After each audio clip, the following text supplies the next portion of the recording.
18절입니다. 잠언 29장 18절입니다. 묵시가 없으면 백성이 방자히 행하거니와 율법을 지키는 자는 복이 있느니라. 아멘. 말씀 제목은 묵시를 쫓는 신앙입니다. 묵시를 쫓는 신앙입니다. 우리가 이 묵시라고 하는 이 단어는 영어 성경에 비전이라고 되어 있는데요. 여기서 묵시는 이제 단순한 비전은 아니고 굳이 따지면 하나님의 비전을 가지고 살아라는 의미로서의 말씀입니다. 그러면서 아주 중요한 의미를 갖고 있고요. 근데 이런 하나님의 이 묵시가 우리 가운데 분명하게 이제 있어야 되는데, 이 하나님의 묵시를 쫓는다는 거, 그것이 쉽지 않습니다. 개인이건 교회이건 하나님의 비전을 따라 살아야 되고, 하나님의 비전은 하나님 우리에게 보이신 하나님의 목적을 말합니다. 그게 하나님의 비전이에요. 당연히 하나님의 비전을 가지면 하나님의 목적을 향해 나아가는 백성들이 영향을 받는데, 그게 하나님께로도 영향을 받는 거예요. 문제는 이제 오늘날 이게 문제인데, 뭐가 문제냐면, 오늘날 이단 교회, 큰 이단 교회들이나 올라온 초등교회의 모습을 보시면 별말 다를 게 없습니다. 자세히 보시죠. 그러니까 교리는 정통일지는 모르지만 거기에서 행해지는 작태들이 비슷한 것들이 많아요. 왜 그럴까? 그 이유는 뭐냐면 자기 야망과 자기 인간적인 욕망이 내려지지 않으면 이단이건 이단 아니건 동일하게 나타나는 게 있는데, 그게 뭐냐면 자기 욕심을 따라가기 때문에 하나님의 목적과 하나님 뜻을 이루기 보자는 자기 목적과 자기 뜻을 이루려고 합니다. 그러니까 거기서 이제 그런 것들이 이제 나타나는 거죠. 다시 말하면 하나님의 비전이 왜 중요하느냐, 묵시가 왜 중요하느냐, 그것은 하나님의 의제가 우리의 의제가 되기 때문에요. 의제란 말은 무슨 말이냐면 안건이라고 표현하면 되는데, 하나님의 의제가 우리를 이끌어가요. 이걸 이제 좀 어려운 말로 하면 아젠다라는 표현을 쓰는데, 아젠다라는 말이 의제, 안건이라는 말입니다. 근데 이렇게 하나님의 안건이, 하나님의 의제가 사람을 이끌어가는데, 하나님의 비전을 가지고 쭉 달려나가는 거예요. 예수님이 세례요한 이후로 천국은 침노한 자들의 것이라고 말씀했죠. 하나님 나라는. 하나님 나라의 아젠다는 뭘까? 침노하는 것이라는 거예요. 이상하잖아요.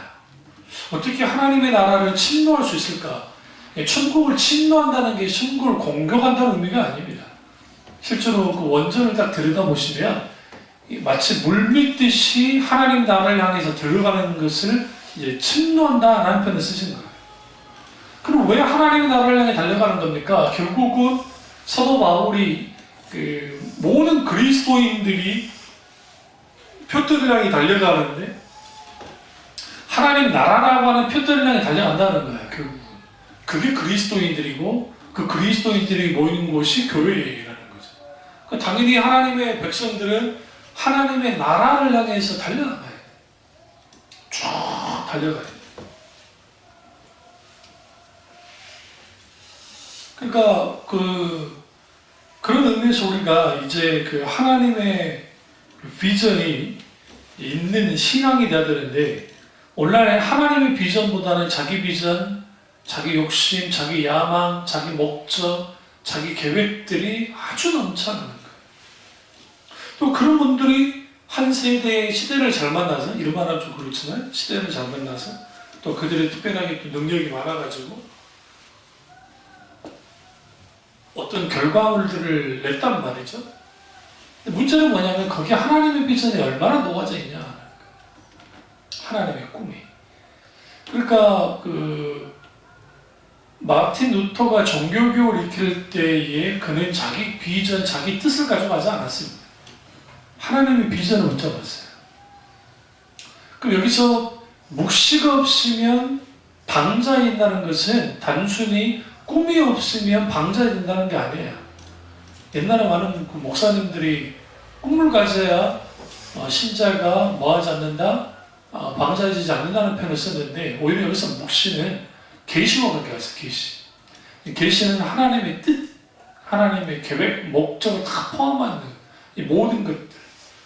그 하나님의 계시에 이걸 좀 더 풀었으면 하나님의 말씀으로 볼 수도 있어요. 하나님의 말씀이 없으면 뭐하다? 우리는 방자해진다. 왜 방자해질까요? 자기 마음대로 하는 거예요. 뭐가 없으니까요? 하나님의 말씀이 없으니까. 그러니까 신앙생활에 나갈 때에 하나님의 말씀의 영향을 받아야 되는데 사람들이 그 하나님 말씀의 영향을 받지 않는 거예요. 다시 말하면 하나님의 목적, 하나님의 의제, 하나님의 안건이라는 하나님의 아젠다가 내게 있어야 되는데 이게 어떻게 가능할 수 있느냐? 하나님의 계시해 주셔야 할 수 있어요. 다시 말하면 비전은 내가 세워서 그렇게 만드는 것이 아니고 하나님의 목적과 의중을 우리에게 보여주셔야 돼요. 그것이 하나님의 비전이에요. 그게 묵시예요. 그게 묵시. 근데 이것을 어떻게 바꿔놨냐면, 소위 신본용주의나 본용주의 영향을 받은 목사님들이 꿈이라고 해요. 드림으로 본 거예요.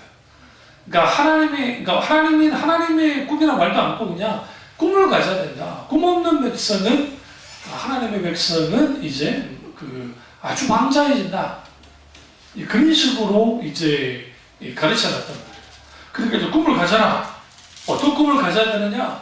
우리 적어도 세계에서 가장 큰 교회가 돼야 되고, 막 엄청나게 부자 교회가 돼야 되고, 잘 나가는 교회가 돼야 되고, 우리가 성시화라는 말을 많이 들어봤죠, 옛날에. 요즘 잘 안 들리는데. 그 성시화라고 하는 그 말이 참 웃긴 거예요. 그러니까 예전에 막 어떤 분이 나와가지고 서울을 성시화시켜달라고 막 그런 분들도 계셨거든요. 그러니까 어떤 면에서 좋은 말이긴 해요. 정말 하나님의 은혜 가운데 복음화 시킨다는 의미로는 맞는데, 사실상 성시화라는 의미는 이제 그게 사실상 그게 가능하지 않을 뿐만 아니라 실제로 하나님 나라가 임해야 완전히 그런 것이 일어나요. 그러면서 거기에서 갖가지 사업을 벌였거든요. 성시화라는 목적을 가지고 여러 협력 사업들, 기독교 사업들을 말하는 거예요. 그러면서 거기 엉뚱한 일들이 많이 벌어졌어요. 그러니까 거기는 재정이 투입돼야 되죠. 재정이 투입되려면 좀 영향력 있는 돈 많은 교회가 거기에 끼워줘야 재정이 돌아가니까, 그럼 거기서 재정 지원을 받아요.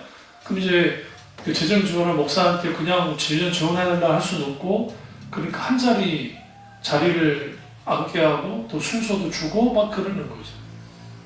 예전에 예루살렘 성시화가 예수님 시험 돌아가서 2000년 딱 됐다고 했을 때, 그때 성시화 한답시고 소위 분강 살아가는 사람들이 또 교회 이름만 대면 아는 분들이 거기에 막 성시화 집회해야 된다고, 예루살렘 집회해야 된다고 막 끌고 가고, 사람들이 자기들이 생각한 것보다 너무 안 모였거든요.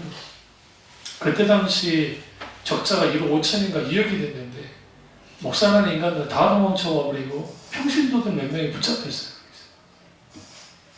그러니까 거기 현지 여인사 그쪽 계통의 사람들 잡아버린 거예요. 그래서 이렇게 나면 사기용으로 감옥에 사기하겠다고 하니까 이제 거기 있는 분들이 평신도들이 어쩌고저쩌고 해갖고 돈을 겨우겨우 이제 자기들 집을 팔든 뭘 하든 대출을 받든 어떻게 하든 어떻게든 서울에 한국에서 돈을 내서 이제 한 거거든요. 그러니까 겨우 풀려났어요, 그분들. 그러고 난 다음에 그 일을 하셨던 소위 말하는 그런 사람들이 그럼 단돈 10원이라도 그 교인들한테 그럼 갚아주느냐? 아니야, 잘. 그래서 그분들 중에 일부가 눈에 띄면 칼로 찔러 죽여버리겠다고 할 만큼 부는 게 있다. 저것들이 목사라는 거죠. 지금도 그 목사가 활동해요, 분가가. 나이 많은데. 간간히 방송에도 나와요. 왜 그런 일들이 벌어지냐면, 이 소위 말하는 하나님을 위해서 성취하겠다. 그게 하나님의 목적이고, 하나님이 지상 명령처럼 막 말을 해요. 그래서 행사를 막 해요. 그럼 거기서 이제 하나님이 놀라운 은혜가 있으면 괜찮은데 이런 것들이 실질상 거의 일어나지 않아요. 무슨 말이냐면 대중을 많이 모아놓고 소위 말하는 하나님의 붕의 역사가 나타나는 경우에는 거의 드물어요. 다시 말하면 하나님의 붕의 시기가 돼서 이런 경우죠. 그러니까 조난 에드워드 목사님 때 막 강력한 하나님의 붕이 일어났을 때 집회에 가면 다 사람들이 알아서 모인 거예요. 무슨 뭐 선전에서 모인 게 아니라 하나님의 놀라운 은혜가 있으니까. 그리고 웨슬리 목사님이 그 복음전도 다니실 때에도 수많은 사람이 모이긴 했어요. 그러나 그게 이제 목적은 아니었어요. 그러니까 웨슬리 목사님이 그렇게 했던 것은 그 당시 영국 사회에서 사람들과 직접적으로 복음을 전하기를 원했고 최초의 사실상 그러니까 야훼의 전도자라고 할 수 있을 만큼 대형 집회를 한 거죠.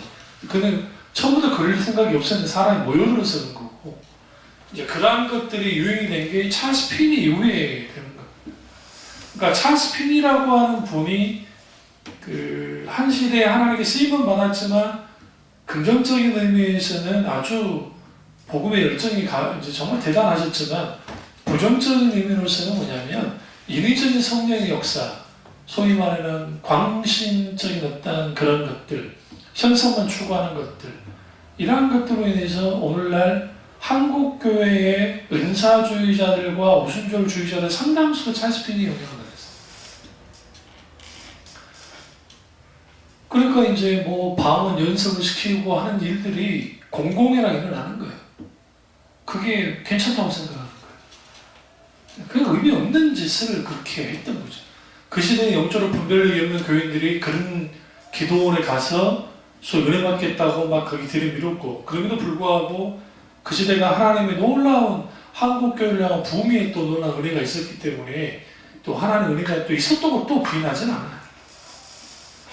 그러면서 그때 유행했던 게 뭐냐면 비전인데 우리가 하나님 앞에 기도할 때 호랑이를 그려야 된다. 적어도 호랑이 같은 비전을 하나님께 구해라.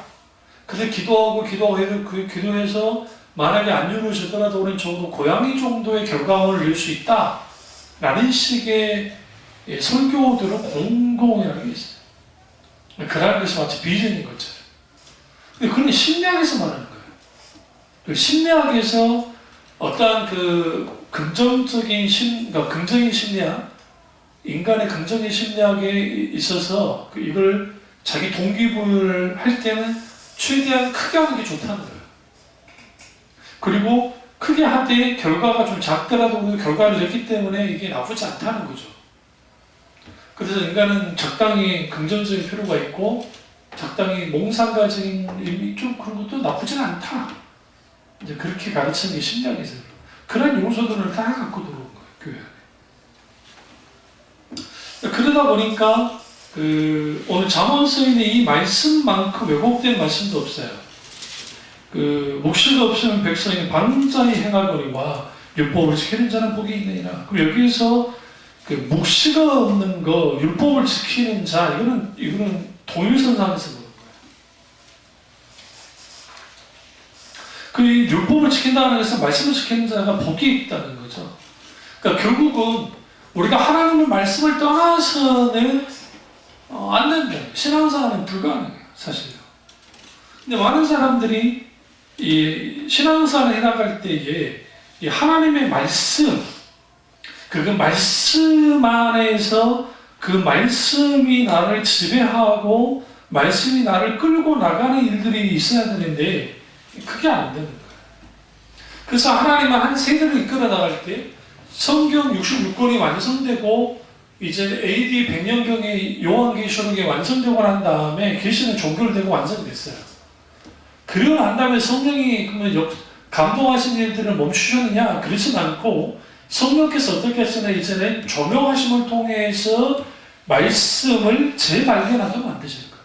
새로운 계시를 내리지 않으시지만 그럼에도 불구하고 주님의 말씀을 재발견하게 하고 깨닫게 하고 알기 위해서 한 세대의 말씀에 붙들리게 만드는 거예요.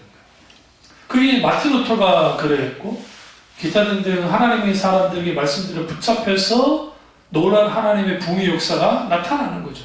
여기서 중요한 게 하나님의 아젠다, 하나님의 의견과 안건과 나의 의견과 안건이 맞아떨어지는 거예요. 어떻게? 내가 맞춤으로 하나님께. 하나님이 내게 맞추는 게 아니라 내가 하나님께 맞추는 거예요. 그래서 허드슨 테일러라든지 중국 내지 선교를 했던 허드슨 테일러라든지 그 외에도 많은 하나님의 사람들이 하나님의 말씀에 붙잡히자 그들 가운데 뭐가 있었느냐면 하나님에 대한 열정과 열망함이 일어납니다. 그러니까 뭐 하지 않아요. 방탕한다, 방자에 행한다는 의미가 뭐냐면 하나님의 뜻과 상관없이 자기 마음대로 하는 거예요. 이 시대의 교인들의 특징이 뭐냐? 이게 방자에 행하는 거예요. 기준이 없어요, 기준. 그러니까 내가 좋으면 다 되는 거예요. 어떤 기준이 없기 때문에 그 기준이 아니면 그냥 자기들 알아서 하면 된다고 생각해요. 그리고 그것이 신앙에 아주 좋은 거라고 생각하고 그러면서 그런 식으로 신앙생활을 해나간다. 그리고 언제 유리방황하게 됩니까?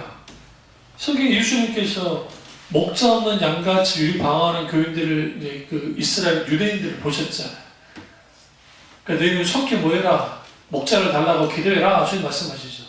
어떨 때 그런 유리방황하게 되느냐? 상당수의 사람들이 목자 같은 진짜 목자를 만나지 못할 때, 참 목자를 만나지 못할 때 유리방황하게 돼 있어요.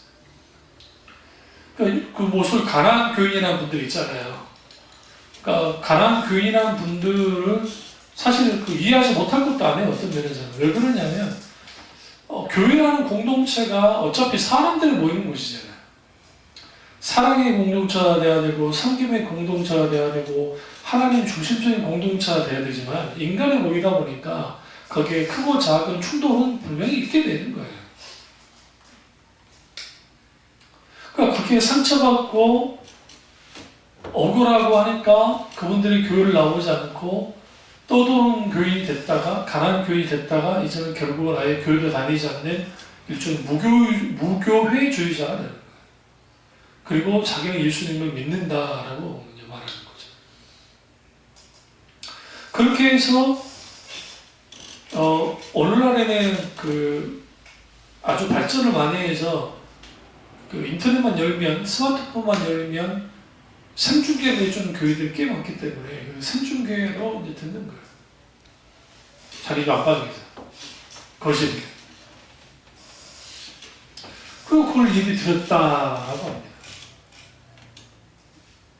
그럼 그런 사람들이 어떤 헌신이 있으며 어떤 연합함에 있어서의 기도가 있으며 그들의 신앙 지도를 누가 해줄 거예요?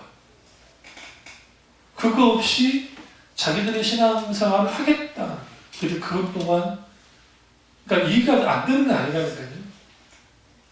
그럼에도 불구하고 그들이 그렇게 하는 게 뭘까요? 자기들에게 교회가 맞춰주길 원하는 거예요. 상당수는.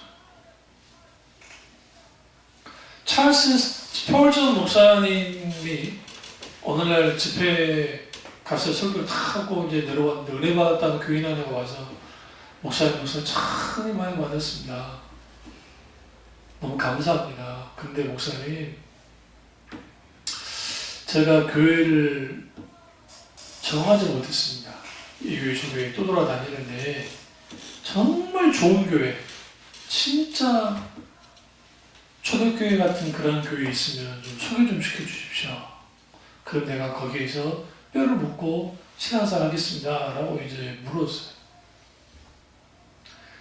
그러니까 스폴주 목사님이 뭐라고 말씀하셨냐면 초대교회 같이 완전한 교회 그런 교회는 없습니다. 정말 실망이 가득한 거예요. 얼굴이. 그런데 설사 있더라도 좀 성도님 같은 사람이야 가면 그 교회는 불완전한 교회가 될 겁니다. 그러고 가버렸어요. 얼굴이 붉으라 푸르라 됐죠. 무슨 말이냐? 많은 사람들이 착각들을 하고 있는 거예요. 진짜 십자가 중심의 교회, 그런 교회가 되려면 내가 거기에 하나님의 미란이 되면 되는 거예요. 그러니까 저는 어렸을 때 그 교회 역사가 제가 어렸을 때, 그러니까 초등학교 때 저희 교회가 45년인가 30 몇 년인가? 뭐 그랬던 것 같은데. 근데 그런 교회였어요. 그러니까 좀 그래도 그렇게 오래된 교회 아니지 그렇다고 그렇게 오래되지 않는 교회도 아니잖아요. 근데 거기에서 수많은 그 사람들이 있고 저도 있지도 않아요. 천봉호 집사라는 사람이 아주 독선적이고 아주 문제 많은 사람인데 결국은 우리 교회가 이제 다른 여수 시청인의 쪽으로 옮겨서 거기다 크게 교회를 짓고 본교회는 그냥 놔두고 와서 후임 목사님, 장로님 아들이 후임 목사로 와가지고 거의 남은 교인들이 한 100명 좀 넘는 교인이 남았고 나머지는 다 이제 우리 목사님 다 따라갔는데 거기서 천보호 집사라는 사람이 남아가지고 왕이 된 거야. 그때는 장로였는데 들리는 소리 다 쫓아내는 거야. 못 견디고 다 쫓아내는 거야. 그러니까 그러한 일들을 해요. 근데 그럼에도 불구하고 여러분 아셔야 되는 게 교회는 완전한 교회는 이 땅에 없어요. 그래서 그 루터 목사도 그렇고 칼빈도 그렇고 유형의 교회, 무형의 교회라는 표현을 썼는데 유형의 교회, 눈에 보이는 지교회는 지역교회는 다 흠이 있고 미완성적이고 연약하단 말이에요. 그럼에도 불구하고 헌신하는 교인들에 의해서 목자에 의해서 정말 자기 생명을 내는 목자에 의해서 그 교회를 지탱하고 나아가는 거예요. 방향은 예수 그리스도의 십자가 하나님의 거룩이 드러나는 교회로 나가는 방향으로 계속 가는 것이고 무형의 교회는 이제 이미 예수 그리스도를 통해서 교회는 완성이 됐어요. 그 교회는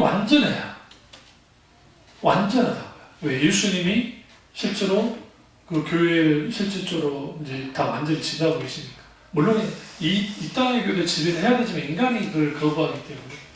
그래서 무형의 교회, 유형의 교회라는 표현을 굳이 나누지는 않지만 나누면 안 되는데 이제 이걸 설명하려고 이렇게 해주는 거예요. 그러니까 하나님의 비전이 여러분 세계에서 제일 사람 많은 모이는 교회를 만드는 데 하나의 목적이 있을까요? 우리나라에서 세계에서 제일 많이 모이는 교회의 상당수 교인들이 어디서 왔죠? 기존 교인들이 다 그쪽으로 갔어요. 물론 전도받고 많은 사람들도 예수께 돌아가는 사람도 있겠지만 상당수 지금 분당에 있는 10,000명이 넘는 교인들이 있죠. 그 교회들은 다 기존 교인들이 그쪽으로 다 간 거예요. 무슨 그 소위 안 믿는 아예 그냥 그런 사람들의 명목도 있긴 있지만 극소수고 그렇고요. 옛날에 지구촌 교육부터 시작해서 또 주한 장로부터 시작해서 기타는 그런 모든 교회를 할 수는 없겠지만 상당수 교회가 기존 교인들이 유명세가 있는 또 설교도 참 잘 하셨고 또 이동원 목사님이 그때 엄청나게 많이 했어요. 근데 동교 목사가 아버지가 거의 수원지역에서 목회를 하고 계셨는데 교인이 한 400명이 좀 넘어섰어요. 근데 그쪽으로 교회가 들어오고 난 다음에 반토막이 났어요. 교회 200명. 그러니까 이렇게 말할 수도 있죠. 목회를 제대로 했으면 잘했으면 그럴 수 있냐? 그럴 수도 있죠. 할 말은 없어요. 근데 이제 문제는 뭐였냐면 그게 그 교회만 그랬으면 그렇다 치는데 피해를 안 본 교회가 없어요. 아주 유명하고 달변가적이니까 그리고 아주 큰 교회가 들어왔고 그리고 거기가 이제 10,000명이 넘는 교회가 순식간이 된 겁니다. 후에 이동원 목사님이 그 부분에 있어서 본인이 이제 사과한 적이 있어요. 여러분 기억이 안 나겠지만 사과한 적이 더 이상 이제 기존 교인들을 받지 않겠습니다. 근데 그렇게 되나요? 그러니까 사람의 욕심이라는 게 이렇게 한도 끝도 없어지는 거예요. 그러니까 한국교회가 지금 이렇게까지 낮아빠진 이유는 뭐냐면 근간이 되고 뼈대가 되는 중소형 교회들이 다 무너진 거예요. 그 교회들은 다 무너지고 소위 잘 나가는 교회, 이름난 교회들은 잘 나간다. 근데 이게 이제 여기도 가까운 여기 지금 디귿자 그 교회 있지만 그 교회도 옛날에 그 주보를 보면은 뭐 하루에 그러니까 한 주간에 20-30명씩 등록하는 것은 늘 있었어요. 그 주보를 보면. 요즘에는 없어요. 왜 그러느냐? 요즘에는 일단 서울의 집값이 비싸서 이제 이사 오는 사람도 그렇게 많지도 않고 또 하나는 이 지역에 있는 작은 교회 교인들은 다 죽어버렸거든요. 거의 죽어버렸기 때문에 이제 더 이상 옮겨갈 교인들이 없는 거예요.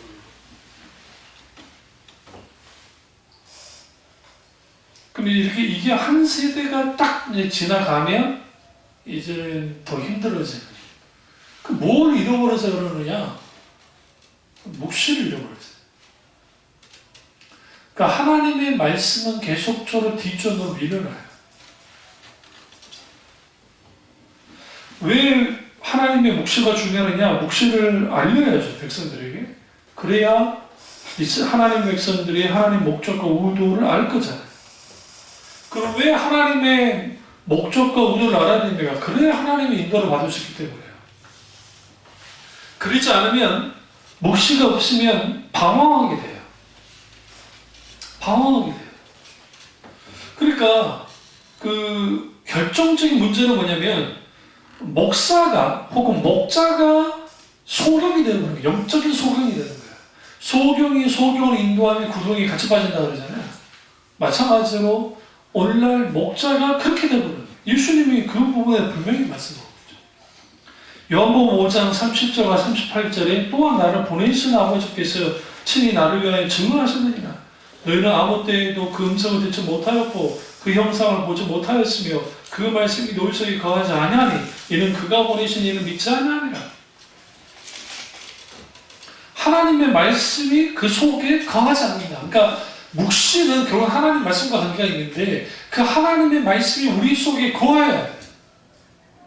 거해야 뭐하지 않느냐? 방황하지 않느냐. 방탕하지 않느냐. 그러니까 이 방자행하지 않는다. 그러면 방자행하는 뭐냐면 신앙 브레이크가 없는 거예요. 브레이크. 일종의. 여러분 아무리 좋은 차를 할지라도요. 악셀만 밟고 막 달려요. 그게 브레이크 없어 보세요. 그거 돌 수 있어요? 없어요? 못 돌아요. 그냥 뭐가 돼요? 그냥 충돌해서 끝장이 나버리는 거죠.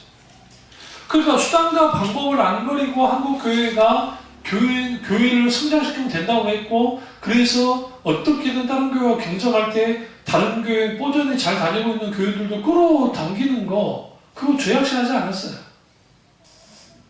사도 바울은 자기가 복음을 전하는 곳 아닌 곳에 복음이 이미 들어갔으면 그곳에 복음을 전하지 않고 다른 데 가서 복음을 전했는데 그런 일들을 해버렸다. 그러면 우리가 왜 그러면 이 하나님의 말씀, 그러니까 묵시가 된 신앙이 되는데 왜 묵시가 된 신앙이 안 되냐? 왜 그로부터 뭐 벗어나 버리냐? 첫째 이유는 말씀의 맛을 잃어버렸어요.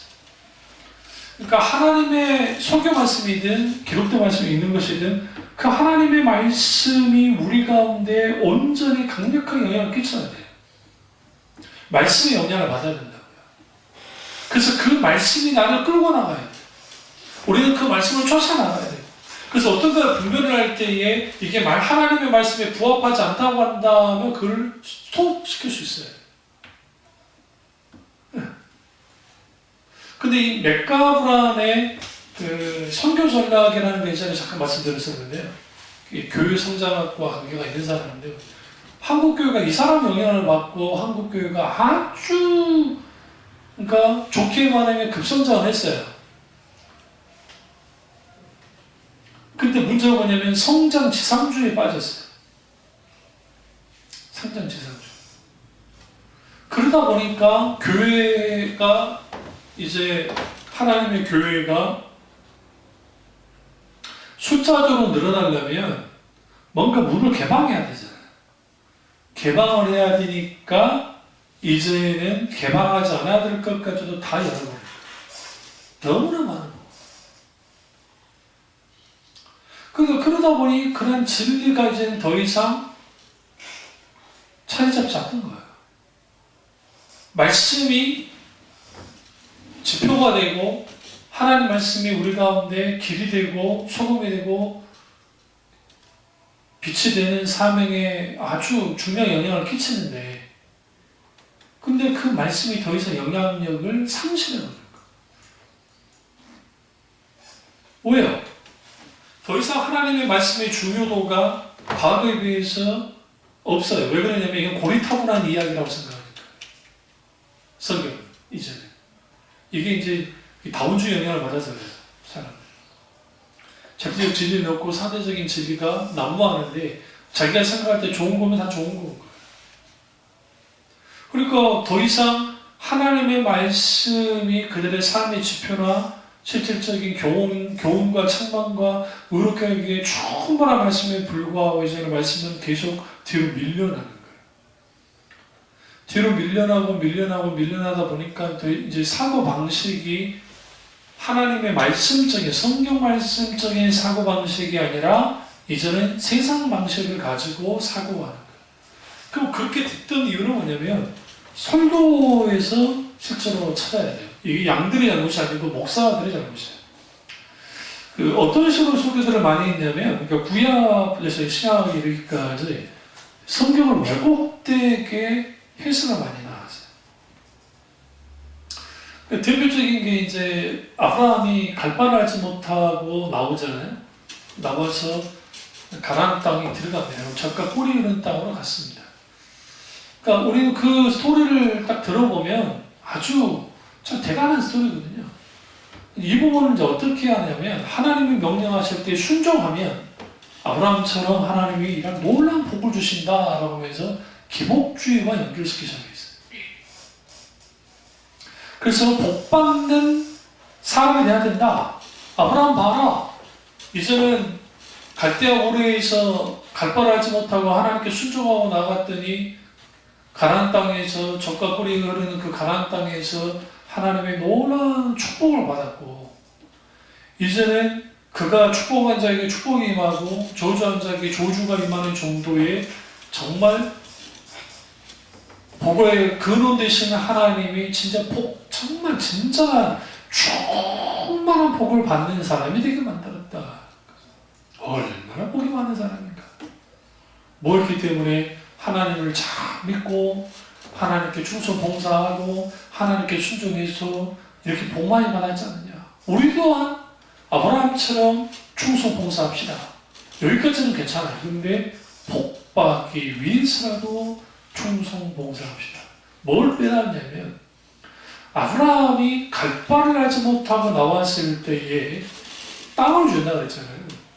그 땅이 어떤 땅이냐면 저 강남 3구에 있는 땅을 버리고 우리 상도동 땅을 준 거예요. 뭐 뭔지 아시죠? 좋은 땅이 아니에요. 굳이 따지면 세상으로 봤을 때, 세상 눈으로 봤을 때 지금 아브라함이 뭐예요? 손해보는 장사한 거예요. 인간적으로 봤을 때.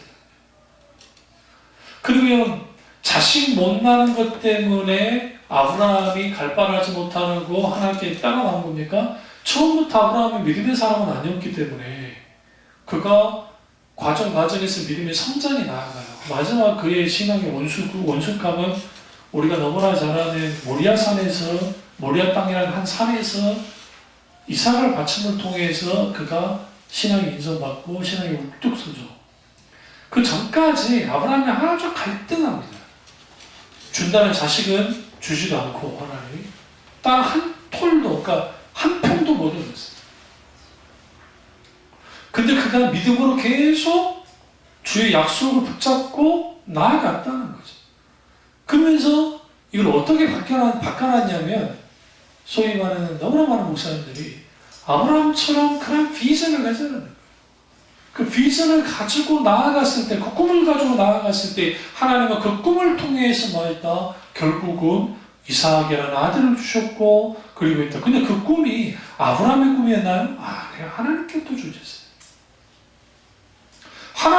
아브라함이 나 자식 좀 주세요 그랬어요? 아니요. 하나님이 먼저 준다 그래서 내가 자식 아들 줄게. 그리고 땅도 줄게 라고 약속하셨어요. 그리고 그가 모든 것을 버리고 나아갔습니다. 다시 말하면 아브라함은 하나님의 비전에 호응한 거예요. 하나님의 꿈에. 또 하나 왜곡된 그 설교 중에 하나는 뭐냐면 요셉이 많이 왜곡을 시켜놨어요. 요셉을. 그 창세기를 쭉 보시면 요셉이 두 번의 꿈을 꾸잖아요. 별짓한 꿈하고 해달별의 자를 변하는 꿈들을 꾸잖아요. 그러다가 이제 형들한테 죽을 뻔하다가 이스마엘 상인한테 이제 돈 주고 팔려서 가다가 이집트에 보디발의 집에 노예로 팔렸단 말이죠. 그러니까 어떤 식으로 설교를 하냐면 그 요셉이 꿈을 잃지 않고 끝까지 꿈을 붙잡고 있었기 때문에 결국 그가 애굽의 총리가 될 수 있었다라고 말했습니다. 그러나 여러분 창세기를 쭉 한번 보시면 이런 말씀이 나와요. 구절을 내가 못 찾겠는데 다음에는 찾아볼게요. 요셉이 어린 시절에 소년 시절에 꿨던 꿈을 잊었다라는 표현이 나와요. 그러니까 대부분 목사님들은 어떻게 설교를 했냐면 소년 시절에 꿨던 그 두 가지 꿈이 있잖아요. 자기가 해달별이 자기한테 절을 하는 그런 별짓단이 자기 별짓단에 절하는 꿈을 끝까지 가지고 있었기 때문에 그가 이제 그 꿈을 잊지 않았기 때문에 그 꿈 때문에 그가 뭐 했다? 꿈을 잃지 않았기 때문에 애굽의 총리가 됐다고 하는데 그것을 잊었다라는 표현이 나온다고 생각해 보시면 잊었어요. 그걸 잊고 있었어요. 그런데 성경은 다른 표현이 나오죠. 하나님이 함께 하셨더라. 하나님이 어떤 사람과 함께 하시느냐? 하나님의 비전을 공유하는 사람과 함께 해요. 다시 말하면 묵시가 있는 사람과 하나님이 함께 합니다. 대표적인 분이 아브라함이에요. 하나님의 묵시가 거기에 있었어요. 그에게 있었어요. 요셉에게도 하나님의 묵시 혹은 하나님의 약속이 그에게 있었기 때문에 그리고 결국은 하나님이 함께 하심을 통해서 하나님은 그 하나님의 꿈을 누구를 통해서? 요셉을 통해서 이루셨어요. 그러니까 당연히 묵시가 있으면 당연히 수단과 하나님의 말씀에 묵시가 있으면 수단과 방법을 안 가리고 교회 성장에는 무슨 일이라도 하는 그런 짓들은 안 해요. 과거에 교회들 가운데 그린벨트 같은 데다가 교회를 막 세우는 교회들도 있었다고요. 그거 공무원들한테 뇌물을 줘가지고 그걸 풀어가지고 1호가 낼 때, 그 1호가 낼 때에도 공무원들한테 뇌물 줘가지고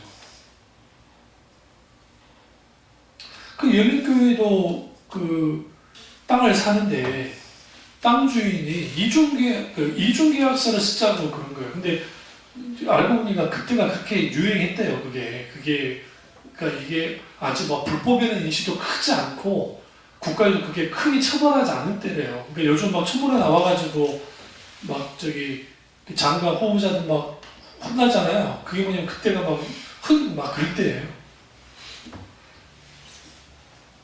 그 세금이 거의 한 10% 이상 떼가는 것 같은데, 그러니까 이제 그냥 그 다운계약서를 쓰자는 거죠. 그러니까 다운계약서를 써서 내고 돈은 나한테 그냥 주라. 그러니까 이제 그때 당시 재정을 다 끌어가지고 교회 땅을 샀는데 그거 어떻게 할 거예요?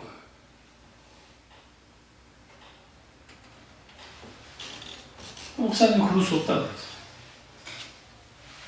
그 기도해볼 것도 없이 일단 있어봐라. 그리고 이제 장로님들하고 의논하면서 우리 이 사람이 소유욕을 원치 않으니까 그러면 당신 세금 낼 것까지 우리가 다 낼 테니까, 그러니까 우리가 다 할 테니까 그러면 이중계약 말고 그냥 계약합시다.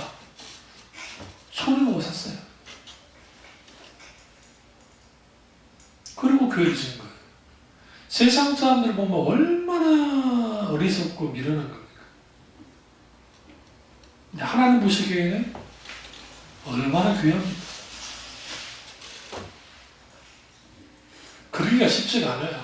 돈 앞에서는요, 어떻게든 생각해. 하나님의 영광을 위해서 한다고 하지만 거기에 있는 수많은, 여러분 교회 건축할 때 건축위원장 장로들이 돈에 처먹는 거 비일비재예요. 안 그런 분들도 있겠지만 그게 이권이 왔다 갔다 하고 돈이 왔다 갔다 하니까 그걸 그렇게 해먹는 거예요. 그러니까 그런 일들이 교회에서 일어나죠. 왜 일어나느냐? 단순히 윤리 도덕적이고 좀 더 청년 결백에 대한 다른 단순 그런 차원에서 말하는 게 아니고 그 하나님과 함께하고 하나님과 함께할 때 거기에 그 히브리어로 하나님과 친밀함을 소드라는 단어가 있는데 히브리어로 소드라는 단어는 하나님 그 비밀 회담이라는 의미도 있어요. 그러니까 친밀하다는 의미도 있지만 비밀 회담이라는 의미도 있어요. 그러니까 비밀스러운 교제, 밀접한 관계를 뜻할 때 소드라고 하는 히브리 단어가 친밀함이라는 단어로 쓰이는데 이때 하나님과 밀접한 관계를 갖게 되어지면 그러한 일들을 하지 않게 시작해요.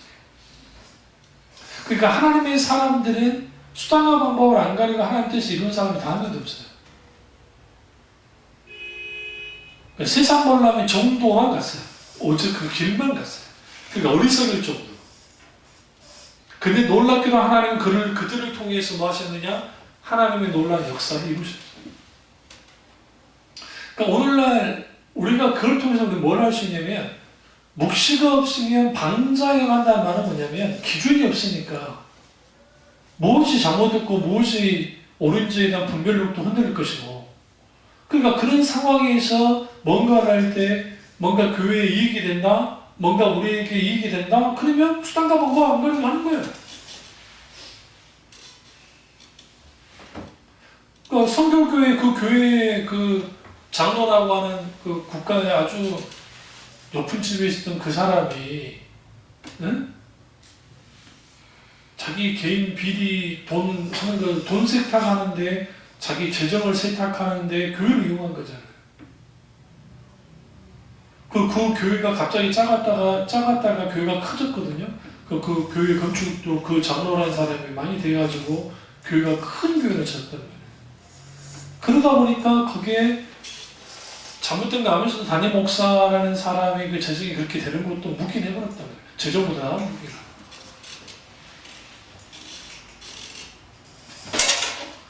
그럼 왜 그런 일들을 그렇게 하냐? 묵시가 없으니까. 그 묵시가 없을 때 방자행한다는 의미 속에는 사사시대를 잘 들어보면 알 수 있어요. 자기들이 소견이 옳은 대로 다 해냈어요.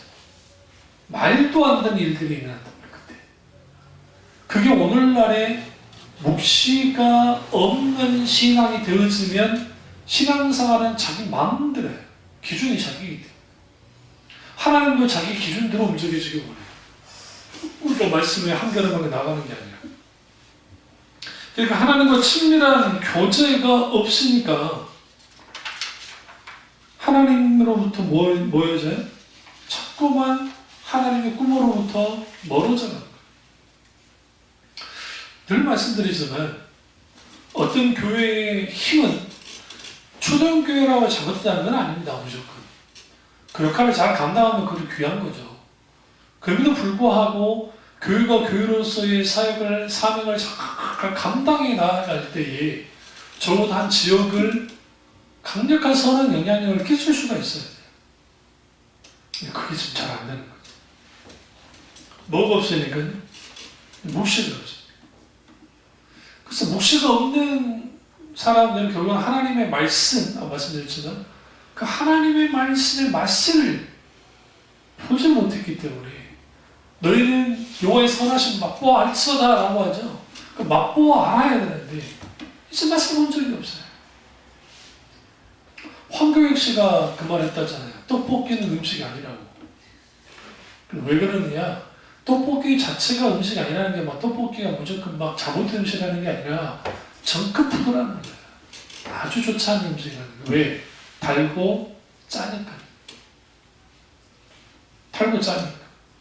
그런 음식 계속 많이 먹어봤자 건강에 좋을 게 하나도 없다. 본인도 먹긴 하지만 좀 조심해서 많이 먹지 말고 어쩌다 한 번씩 즐겨라. 그런 의미로서 홍경씨가 말한 거거든요. 실제로 짜야 맛있잖아요. 좀 달아야 맛있고. 그러니까 그런 정크푸드에 길들여진 사람들처럼 오늘날, 그러니까 제가 조용함에서 느꼈던 게 뭐였냐면 이전에는 양념이 다 가려져 있잖아요. 음식들이. 그 반찬이고 뭐고 양념이 가려져 있다가 조용을 하니까 세상에 그 재료 본연의 맛을 딱 맛을 봐요. 느껴요. 처음에는 그게 아주 맛없어요. 근데 어느 시점에 되어지면 그 재료 본연의 맛이 주는 그 맛이 있어요. 그러니까 달고 짠 느낌의 그 길들여졌던 입맛이 이제는 여러 가지 이제 작동을 하는 거죠. 오늘날에 너무나 많은 교인들이 달고 짠 어떤 강렬한 그러한 그 솜사탕 같은 그런 말씀에 길들여지다 보니까 그런 말씀만 듣고 자란단 말이에요. 그 거기 익숙해져요. 그러니까 거기 막 진리의 말씀을 있는 그대로 선포하고 하는 그런 말씀을 듣지 못해요. 받아들이지 못하고. 들을 생각조차도 없어요. 그러니까 말씀이 맛을 봐야 두 번째는 당연히 말씀이 우리 속에 거하겠죠. 들어오겠죠. 말씀이 우리 속에 들어와야 되는데 그 들어온 말씀이 없는 거예요. 그러니까 들어온 말씀이 없다는 말은 그 뭘 의미하냐면 말씀이 우리 속에 자리 잡지 않고 있다는 거예요. 여러분 집에서 성경 한번 읽어보세요. 이렇게만 하면 뭐 할 거예요 도대체? 이제 늘 강조하지만 읽는데 이해 안 되면 물으셔야 돼요.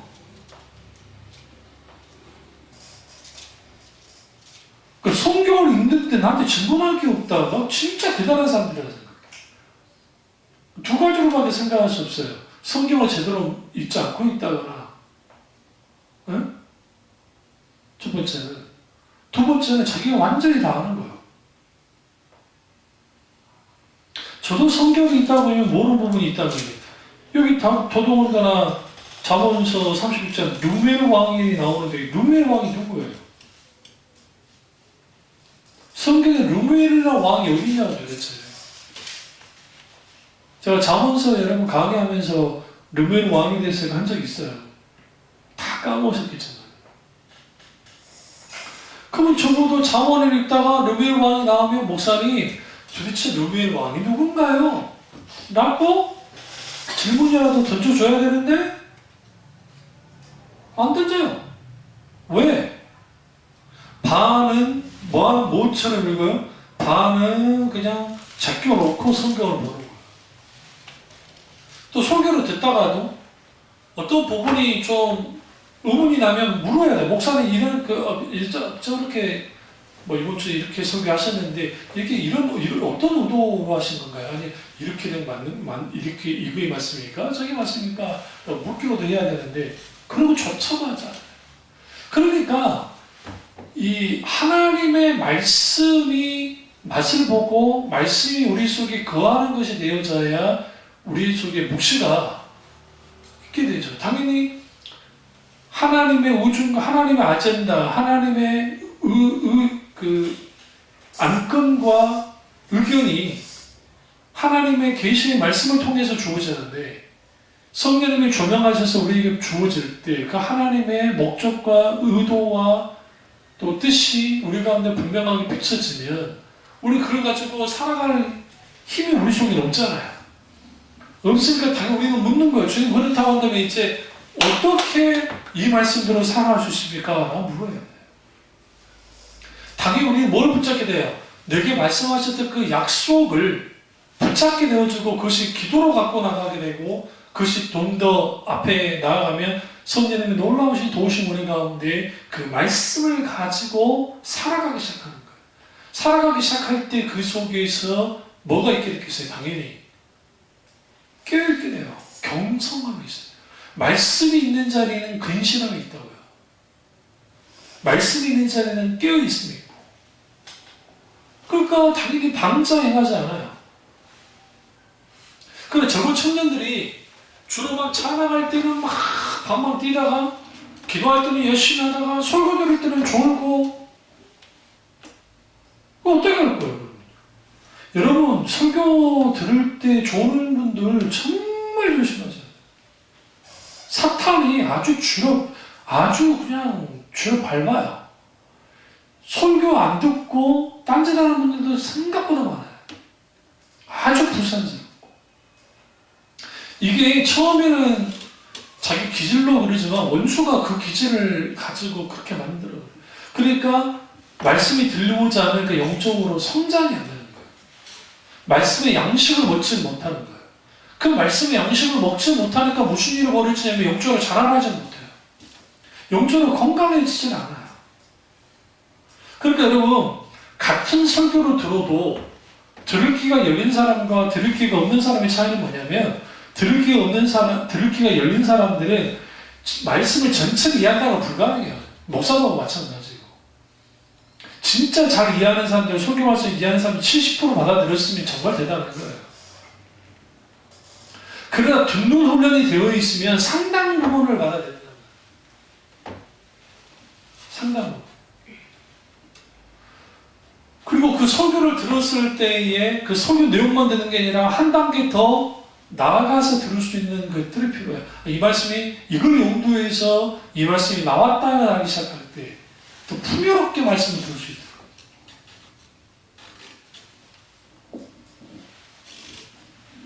그래서 우리가 말씀이 우리 속에 들어와야 되고 그 말씀이 들어왔으면 이제는 세 번째는 뭐냐면 그 묵시로서의 말씀이 우리 가운데 들어오면 그 말씀의 세 번째 압도돼야 돼요. 기독교는 한마디로 뭐라고 그래요? 말씀이 존귀라는 표현을 쓰죠. 왜 그럴까요? 하나님의 말씀 없이는 신앙은 불가능해요.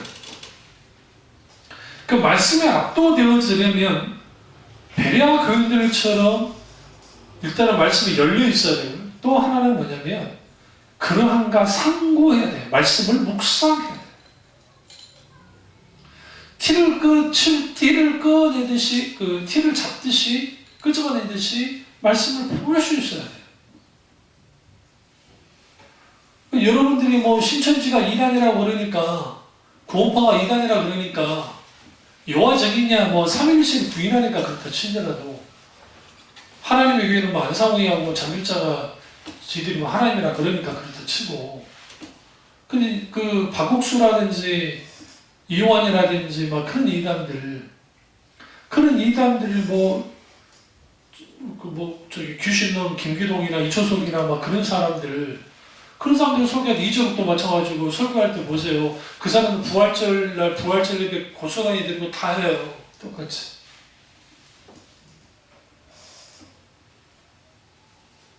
그럼 그 설교를 들었을 때 그걸 끄집어낼 수 있냐고요. 뭐가 잘못됐는지를 밝혀낼 수 있냐고요. 미안한 말인데 우리 교인들도 상당수 못 잡아요. 내가 봤을 때, 영적 눈으로 봤을 때. 그 정도 분별력 없어요. 왜? 미안한 말인데 정말 말씀이 무지하거든. 여러분들 제가 성경 가가지고 성경 시험을 한번 봐볼까요? 한번? 성경 시험을 보면 여러분의 지금 수준이 어느 정도 수준인지는 극명히 나올걸요. 말도 안 되는 수준, 말도 안 되는. 왜? 성경을 안 읽는 것도 말할 것도 없지만 읽기는 읽어도 그냥 읽기만 한다고. 여러분, 읽는 것 자체는 나쁜 게 아니고 귀한 건데 성령의 조명 속에서 말씀을 한 거는 깊이 봐야 돼. 깊이 봐야 돼. 그러니까 이단 아닌 목사님들에서 저도 마찬가지고 포함해서 목사님들이 설교하다가 실수할 수 있어요. 해석이 있어서. 저도 그런 실수를 할 때가 있고, 솔직히. 근데 그런 설교를 들으면서 그것이 아니다라는 것을 알아챌 수 있어야 돼요. 어느 정도. 말씀에 압도된다는 거는 뭐냐면 그 진리의 말씀이 이제 내가 그 말씀을 깊이 사랑하고 그 말씀과 성경의 조명과 말씀을 깨달아 아는 일들이 많아지잖아요. 그러면 적어도 우리는 성경 전문가가 돼야 돼요. 거의. 목사만이 아니라 양들도 마찬가지. 그리고 적어도 무엇이 참된 교리이고 거짓 교리인지에 대한 분별이 필요하고, 그리고 그걸 통해서 말씀을 충분히 뭐 해야 돼요? 깊이 양호하래. 그래야 우리 가운데 뭐가 있게 되어지냐면 묵시가 있게 되고 있어요. 왜? 하나님의 우중과 뜻은 다 성경에 있잖아요, 사실. 그리고 성경의 조명 가운데 우리 가운데 하나님의 우중과 뜻을 하나님의 음성으로 말씀하실 때, 그게 꿈이로든 그게 내적 감동이든 성경, 주로 성경을 통해 하시지만 그 성경을 통해서는, 기도를 통해서는, 그랬을 때 그것을 붙잡는 거예요. 그리고 그것을 가지고 나가는 거예요. 그렇게 됐을 때 거기에서 실제로 뭐가 되는 거예요? 방자에 행하지 않도록 만드는 거죠. 방자에 행하지 않게 되어지면 결국은 어떻게 하느냐, 예수님이 근신하여 깨어 기도하라 라는 말씀처럼 근신하여 깨어 있게 되어지고, 그러한 교인들을 기도하는 교인들이고, 그 속에서 뭐가 되느냐, 진정으로 성경에서 말하는 뭐가 돼? 묵시를 쫓는 신앙생활을 하게 됩니다. 묵시를 쫓는 신앙생활을 하게 되어지면 이게 이제 이 말씀을 끝내겠습니다. 영적으로 빈익빈 부익부 그 상태가 나눠지는데, 하나님의 말씀을 맛을 보고 그 말씀이 내 속에 들어와 자리를 잡고, 그리고 말씀이 압도된다는 말은 이제 말씀이 행하게 되는 거예요. 압도돼서 이제 이끌려가는 거죠. 또 말씀을 쫓아가기도 하고. 근데 그렇게 됐을 경우에 아주 충만한 은혜를 받아요. 그러니까 말씀의 풍요로움을 누려요. 이 말씀의 풍요로움을 누릴 때 그 시대가 아무리 몸이 건조하고 영적으로 아주 타락하고 영적으로 문제가 있어도 거기는 하나님의 말씀이 충만하게 있다. 그들을 통해서 하나님 뭐 하시냐? 하나님의 부흥을 계획하세요. 그러니까 하나님의 말씀이 재발견되어지지 않는 교회, 그러니까 하나님 말씀이 재발견되지 않는 속에는 하나님 부흥이 일어난 적이 단 한 번도 없어요. 그리고 거기는 당연히 기도가 같이 있어요. 기도가. 그러니까 하나님의 말씀과 기도, 물론 여기는 다 성령의 역사함이 같이 있습니다만은 이게 같이 있을 때, 그러나 이것이 있으면 무조건 하나님의 부흥이 일어난다는 건 아니에요. 그러나 하나님의 부흥은 하나님의 주권 가운데 일어나니까. 그러나 하나님의 부흥이 일어날 때는 하나님의 말씀의 재발견 혹은 말씀의 왕성함과 동시에 정말 하나님을 향한 정말 애끓는 기도가 있을 때 하나님은 그걸 통해서 뭐였느냐? 놀라운 하나님의 부흥을. 그러니까 타락한 시대일수록, 타락한 세상일수록 방자에 행하지 않고 영적인 균형을 이루어서 신앙생활 해나가려면 하나님의 풍요로운 왕성함 속에 있어요. 그러면 우리는 우리의 게으름을 깨뜨려야 돼요. 그러니까 쓰잘데기 없는, 죄송한 말씀인데 그 간증책 같은 거 읽지 마시라고요. 읽더라도 어쩌다 한 번씩 읽으세요. 그냥 그런 책들은 술술 읽는데, 저기도 보면 저기에도 지금 신약성경 어떻게 읽을 것인가라는 책들이 쭉 있어요. 예를 들어 뭐 누가복음 어떻게 읽을 것인가, 에스겔을 어떻게 읽을 것인가, 요한계시를 어떻게 읽을 것인가, 그런 책들이 있다고요. 근데 왜 여러분이 그런 책을 안 읽느냐? 일단은 신학책이니까 어려워요. 어렵다는 건 저는 이해를 해요. 근데 관심조차도 없어요.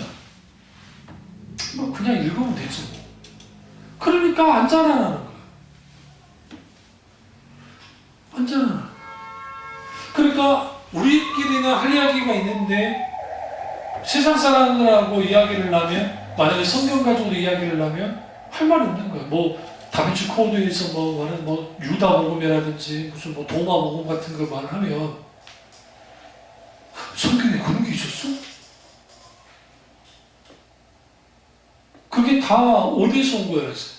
영주주의자들이 가짜를 만들어낸 건데, 가짜 문서들인데, 그럼 그 가짜 문서에 대한 반박을 하려면 외경이 뭔지, 위경이 뭔지, 정경이 뭔지라는 것이 알아야 돼요. 여러분, 그러면 처음 듣는다 생각하세요? 제가 성경 창세부터 계시록까지 할 때 그게 정경 타자가 말씀드렸어요. 정경과 외경과 위경이 뭔지.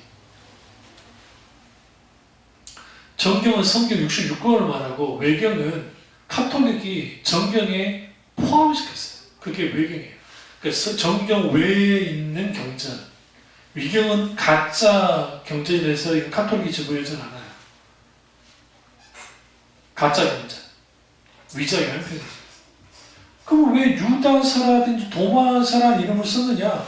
고대 사람들이 글을 쓸 때에는 누구 그 유명한 사람 이름을 도용을 해요. 그게 그 시대 문화예요. 그래야 자기들의 설득력이 있고 뭔가 공신력이 있다고 생각했기 때문에. 그러니까 가짜를 집어여는 거예요. 그 도마라는 이름으로 뭐 베드로 묵시록이라는 거 들어보셨어요? 그런 게 있어요. 베드로 묵시록이라는 게 있단 말이에요. 그러니까 그런 것들을 써가지고 마치 기독교인 것처럼 영화로 막 틀어줘요. 그러니까 세상에 예수님의 마누라가 있었대. 막달레나 마리아가 예수님의 마누라였대. 그리고 뭐 보니까 그게 다 외경이 나와 있거든요. 위경도 있고 위경도 있고. 그러니까 그런 것들 마치 정경이냐. 우리는 뭐 그 정도로 다 분별을 하겠죠. 아니야. 근데 왜 아닌지에 대해서는 대답을 못하는 거예요. 뭐가 없어서요? 공부를 안 해도 너무 안 하는 거예요. 말씀이 너무. 그러다 보니까 성경을 읽을 때에도 여러분이 이 성경 하나 있으면 또 하나의 세번역본은 세번역본 하나 있으면 좋아요. 우리 시음성경도 있잖아요. 그 시음성경 하나 갖다 놔두고 자기 없으시면 하나 가져가세요. 읽을 거 짠 게 있으니까. 한번 이걸 쭉 읽다 보면 좀 내가 이게 이해가 잘 안 되면 시음성경도 한번 보시라고요. 더 좋은 것은 NIV 영어 성경을 보는 거예요. NIV보다 좀 더 좋은 것은 RSV라고 좀 보수적으로 해석해놓은 영어 성경이 있어요. RSV. 그런 성경을 통해서 같이 성경을 보면 이때까지 보지 못했던 그 풍요로움을 느껴요. 이런 사람들이 묵시가 있는 거지 무슨 신비주의자들처럼 어떤 계시를 받아서 묵시를 갖고 가져야 된다는 해석이들 소위 자기 꿈을 가지고 그 꿈에 있어야 방자이제 남는다는 식으로 하는 거든 잘못된 거죠. 결국 그 묵시는 하나님의 비전이에요. 하나님의 꿈인데 그 하나님의 꿈은 뭘 담고 있다? 하나님의 아젠다, 하나님의 우중과 목적과 안건과 의견을 다 갖고 있고 그것이 실제로 우리 가운데 있게 되려면 하나님의 말씀이 우리 가운데 온전히 자리 잡고 있지 않고서는 방자해 줄 수밖에 없어요. 그래서 우리에게 필요한 게 뭐냐면 하나님 말씀에 월등한 분들이 다닙니다. 월등한 분들. 그러니까 그 애들한테 공과를 가르치실 때도 지식을 전달할 것인가 정보를 전달할 것인가 아니면 살아서 역사를 말씀을 전달할 것인가는 어떻게 가르치냐면 공과 공부를 준비할 때에 충분히 기도하셔야 돼요. 그리고 그 공과 내용만을 아니라 충분히 숙제하고 그리고 하나님이 어떻게 이 공과 말씀 가운데 어떻게 하기를 원하시는지에 대해서 물어야 돼요. 그리고 성령의 인도를 따라 공과 공부를 할 때 비록 내가 좀 같이 가르치는 기술이 좀 적고 집중을 한다 할지라도 성령이 도신 가운데 한 문장 혹은 한 단어를 통해서 하나님 놀라게 역사할 때가 있어요. 어리석게 여러분 개인의 소위 간증식에 가르치지 말라고요. 나는 이렇게 했는데 이거 다 그쪽으로 나가는 거예요. 그건 간증이에요. 간증 그게. 그게 성경 가르치는 게 아니에요. 설교자인 저도 그런 실수를 할 때가 있어요. 저도 어쩌다 한 번씩 저희 확인하지만 늘 그렇지 않잖아요. 왜 그러냐면 내가 그렇게 기록했었는데 이렇게 한 것 같으면 내 거고요. 근데 그 본문이 그렇게 말하지 않고 있어요. 우리 지금 우리 교인들, 우리 저기 선생님들 중에 그렇게 하면 내가 아직 그 지적을 내가 안 하긴 했었는데, 후에 깨닫기를 원해서 내놔뒀는데, 그게 왜 그러냐면, 그 자칫 잘못하면 본문을, 성경의 본문을 본인의 체험으로 다 덮어버리는 거예요. 이게 잘못된 형태의 소위 말하는 뭐와 관계 있냐면 큐티와 연관이 있어요. 그러니까 콰이어 타임은 자기 체험을 자기 자기 삶의 체험 가운데 있는 걸 가지고 덮어버리는 거예요. 나쁘다는 게 아니에요. 그게 무조건 틀렸단 말도 아니에요. 근데 그건 가장 마지막에 나와야 돼. 마지막에 나오되 간단히 나와야 돼. 메시지 전체를 덮으면 안 돼. 내가 이랬는데 이랬어. 그러면 그 말씀은 내가 그렇게 된 거야 하고 끝나버리면 안 돼. 개인적으로 누군가 나눌 때는 그렇게 해도 상관없어요. 그런 거 그럴 수 있는 거예요. 그래서 우리가 하나님의 말씀이 우리 가운데 강력하게 영향을 끼치려면 말씀에 사로잡혀야 되고, 그 사로잡힐 때 그 말씀이 압도되어지는 역사는 결국은 성령이 조명하시네요. 로드스 목사님이 정확하게 결국은 하나님의 말씀에 놀라운 그 풍요로운 역사 가운데 있는 것은 성령의 역사 없이는 불가능해요. 성령이 늘 민감하게 계셔요. 여러분들 이번 주 이제 다음 주 공과 공부하는 공과 준비할 거잖아요. 그 준비 다 해요. 완벽하게 준비했다고 해서 되는 것도 아니에요. 그러니까 하나님께 묻는 거예요. 그 어느 부분이 내게 와닿았어요. 그 와닿는 부분도 갖고 있고, 근데 어쨌든 우리가 성령을 인도하시다 보면 그 감동 속에서도 할 때가 있잖아요. 그때 하나님 노력하게 역사하시더라고요. 그 여러 가지 그 부분에 있어서 우리가 적어도 하나님의 말씀, 목소리를 쫓는 신앙이 되어져야 되고, 그래야 이 방자에 맞아요. 두서없어지지 않고 딱 서 있어요. 그래서 누군가 만났을 때, 누군가 예수 그리스도를 막 그렇게 비판하는 사람들 만났을 때 막 화내고 쌍침지키고 그런 게 아니라 정말 점잖게도 충분히 하나님의 말씀에 대해서 말할 수 있어요. 거기는 어떤 여러 가지 정말 귀한 책들에 대한 소양이 필요합니다. 우리가 이 묵시를 쫓는 신앙, 그 신앙이 우리가 이스라엘의 말씀에 서야 된다 했는데, 그 말씀에 굳게 서는 저와 여러분 되기를 주님으로 축원합니다. 기도하겠습니다. 기도하실 때 하나님 우리 가운데